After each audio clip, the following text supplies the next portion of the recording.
Hi, hello, നമസ്കാരം, ഹരി ഓം. അപ്പോൾ ഓരോ ദിവസവും വീഡിയോസൊക്കെ ഇരുന്ന് കുറച്ച് വ്യൂസൊക്കെ ഉണ്ട്, വലിയ ഒരുപാടങ്ങില്ല, എന്നാലും കുഴപ്പമില്ല. എന്നാലും കാണുന്നവർക്കും ലൈക്ക് ചെയ്തവർക്കും ഒക്കെ ഒരുപാട് നന്ദി, സ്നേഹവും ഒക്കെ അറിയിക്കുന്നു. ഭഗവാൻ എല്ലാവരെയും ആയുസ്സും ആരോഗ്യവും സമൃദ്ധിയൊക്കെ തന്ന് അനുഗ്രഹിക്കട്ടെ എന്ന് പ്രാർത്ഥിക്കുന്ന കാര്യം. നമ്മളത്രയും അത്രയും ഒരു മാറ്റം വന്നിട്ട് തന്നെയാണ് ഞാനിതിനൊക്കെ ചെയ്യാൻ തുടങ്ങിയ കാര്യം. നമ്മളൊക്കെ ഒരു എന്താ പറയുന്നേ, സ്വപ്നത്തിൽ ഇന്നിങ്ങനെയൊക്കെ ഒരു മാറ്റം നമ്മളിലൊക്കെ ഉണ്ടാകുമെന്നൊന്നും ഞാനൊന്നും അറിഞ്ഞിട്ട് കൂടിയില്ല. അപ്പം ഈശ്വരൻ എനിക്കത് തന്നില്ല. ഇനിയും നമുക്ക് സങ്കടം വന്നു പോകും, അത്രയും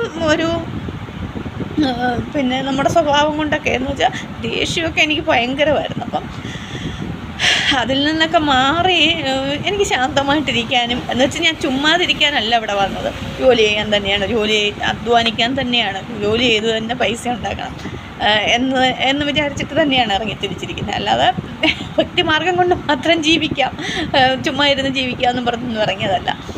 പിന്നെ അതിന് വേണ്ടുന്ന കാര്യങ്ങളൊക്കെ ഞാൻ ചെയ്യും. അത് ഈശ്വരൻ എനിക്ക് അതിനുള്ള ഓരോരോ വഴികൾ തുറന്നു തരുന്നുണ്ട്, അത് ചെയ്യും ഞാൻ. അപ്പം അതെല്ലാം ഈശ്വരന്, എല്ലാ ഭഗവാനും സമർപ്പിച്ചുകൊണ്ടാണ് ഞാൻ ചെയ്യുന്നത്. അല്ലാതെ നമുക്ക് എന്താ പറയുന്നത്, വഴിയെ ഞാൻ പറയും.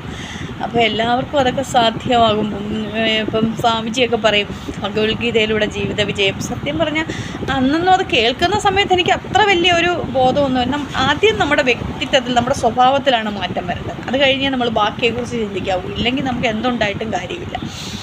അപ്പം അങ്ങനെ മുന്നോട്ട് ജീവിക്കാൻ ഈശ്വരൻ്റെ അനുഗ്രഹം എല്ലാവർക്കും ഉണ്ടാകട്ടെ, എനിക്കും ഉണ്ടാകട്ടെ. ജീവിക്കുന്ന അത്രയും കാലം ആയുസ്സും ആരോഗ്യവും സമൃദ്ധിയൊക്കെ തന്ന് എല്ലാവർക്കും ജീവിക്കാൻ സാധിക്കണം. എല്ലാവരും ഇതിലോട്ടൊക്കെ തിരികെ എന്തെങ്കിലുമൊക്കെ അവനവനറിയാവുന്ന പ്രാർത്ഥനയൊക്കെ ചൊല്ലിയും നമ്മൾ കാലം എന്ന് പറഞ്ഞു കഴിഞ്ഞാൽ വളരെ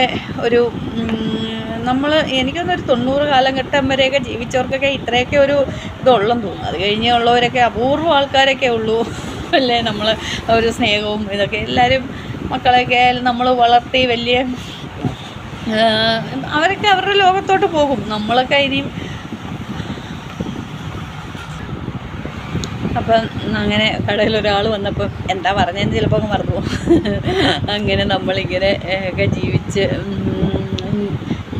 എന്തോ പറഞ്ഞതിന് സത്യം പറഞ്ഞാൽ അത് പോയി ആൾ വന്നപ്പോൾ.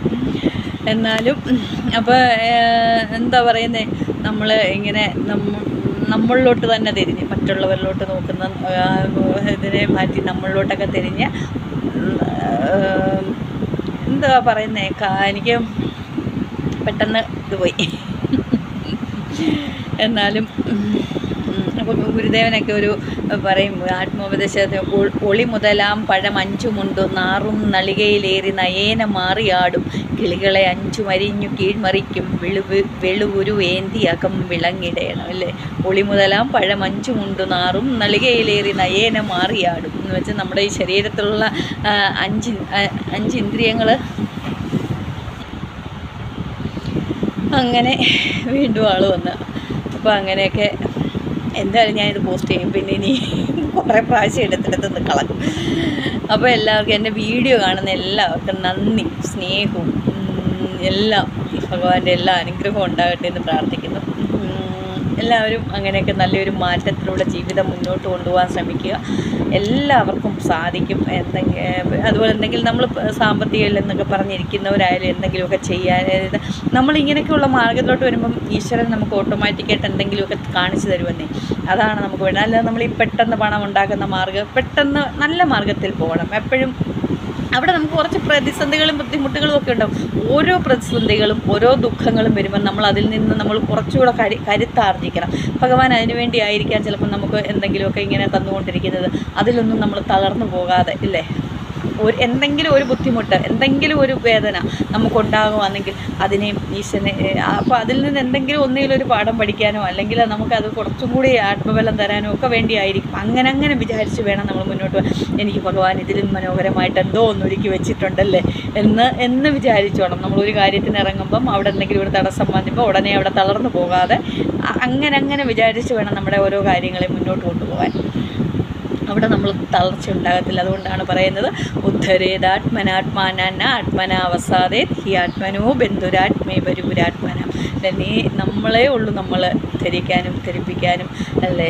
അല്ലാതെ നീ നമ്മളെവിടെയെങ്കിലും തളർന്നിരിക്കുമ്പോൾ ഒരാൾ വന്ന് നീ ഒന്ന് എഴുന്നേറ്റേ അല്ലെ നീ പോയി അത് ചെയ്യും 1-2 ദിവസം പറയും, അതിൽ കൂടുതലൊന്നും ഉണ്ടാകില്ല. അപ്പം ജീവിതത്തിലുടനീളം നമുക്ക് അങ്ങനെ മുന്നോട്ട് പോകണമെങ്കിൽ ഇങ്ങനെയുള്ള മാർഗങ്ങളിലൊക്കെ സ്വീകരിച്ചാലേ സാധിക്കത്തുള്ളൂ.